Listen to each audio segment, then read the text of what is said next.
अब विषय है भर्तियों का। ये भी अपने को पता है कि भर्तियां हम लगातार पारदर्शी तरीके से कर रहे हैं। वो जो पर्ची खर्ची सिस्टम था वो बिल्कुल चलता नहीं था। कुछ बातें उसमें जो ध्यान में आई कि बहुत से ऐसे गिरोह ध्यान में आए हैं, पकड़े गए हैं, जो उसमें कहीं ना कहीं लीकेज कराने में वो माहिर हैं। वो चाहे साइबर अपराध करते हैं, चाहे मिली भगत से अंदर उनके लोग लगे हुए हैं। और ये केवल हरियाणा के नहीं है, इसमें ये जो गिरोह हैं बहुत दूर दूर तक काम करते हैं।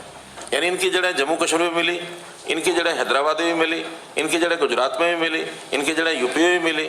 तो ऐसे गिरोह बने हुए और सब जगह ये ऑपरेट करते हैं, क्योंकि काम करने वाली बहुत सी मशीनरी कॉमन होती है सब जगह।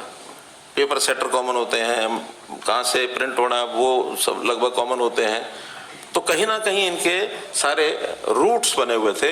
लेकिन हरियाणा में इस बार हमने सफलतापूर्वक बहुत बड़ा ये नेटवर्क इनका तोड़ा है। और उस नेटवर्क को तोड़ने के लिए जो आंकड़े हैं बड़े चौंकाने वाले हैं कि यानी जो पुलिस सिपाही भर्ती हुई उसमें जो पेपर लीक हुआ उसके अंदर तुरंत कार्रवाई करके इस समय तक 70 आरोपियों को गिरफ्तार किया जा चुका है। एक पेपर में 70 आरोपी, यानी कितना बड़ा नेटवर्क होगा ये, इसमें से ध्यान करने की बात है। YouTube channel India news STF ने पिछले 3 महीने में 3 बड़े ग्रुप जो पकड़े हैं उसमें 26 आरोपियों को और जो है इसके अलावा और पकड़ा है।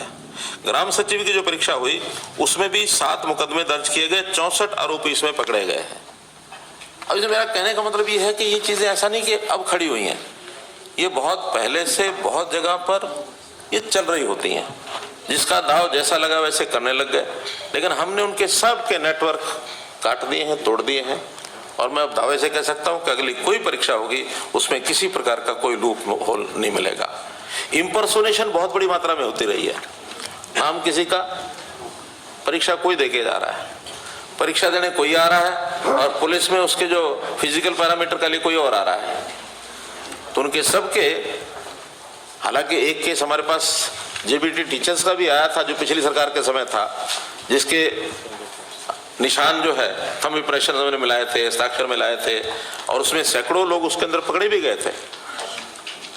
लेकिन उस समय भी हमें ये नहीं था कि भी ये बहुत बड़ा ऐसा है कि सब जगह ये सारा विषय चल रहा है। लेकिन इस बार उस पर गहराई से हमने काम करके उसको पकड़ा है, एक बड़ी सफलता है।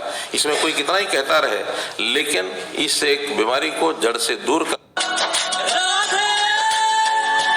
का काम ये सफलतापूर्वक हमने किया है। मैं इसलिए बता रहा हूं कि अब अगली भर्तियां बहुत जल्दी होंगी। ग्रुप सी की भी होंगी, ग्रुप डी की भी होंगी, एबी की भी होंगी। स्टाफ सिलेक्शन कमीशन भी करेगा और एचपीएससी भी करेगा। उन्होंने अपने सिस्टम को भी ठीक कर लिया है। तो इसलिए ये विषय आपको एक ध्यान कराने के लिए इस विषय को मुझे आपके सामने रखना था। मित्रों, महत्वपूर्ण